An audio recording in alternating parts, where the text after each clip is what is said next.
Ал бірінші сұрақ. Ұзарған сайын қысқарады. Ұзарған сайын қысқарады. Күн жоқ. Логикалық сұрақ. Ұзарған сайын қысқарады.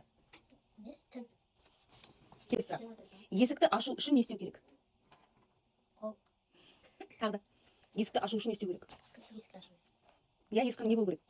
Есікті ашу үшін не болу керек? Жоқ, есікті ашу үшін не істеу керек бірінші? Обратно ашу үшін не істеу керек бірінші?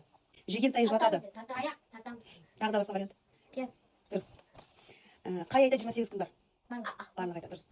Лимонның жартысы неге ұқсайды? Лимонның жартысы неге ұқсайды?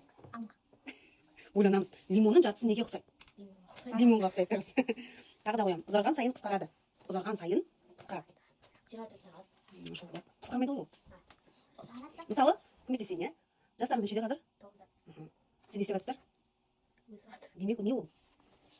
Адамның несі? Жоқ, бойма не?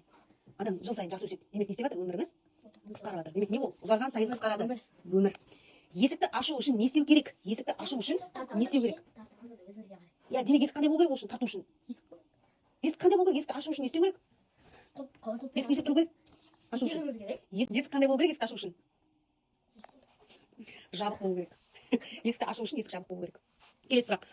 Жұмыртқа, бір жұмыртқа 4 минут піседі. 4 жұмыртқа неше минут піседі? 4 минут піседі.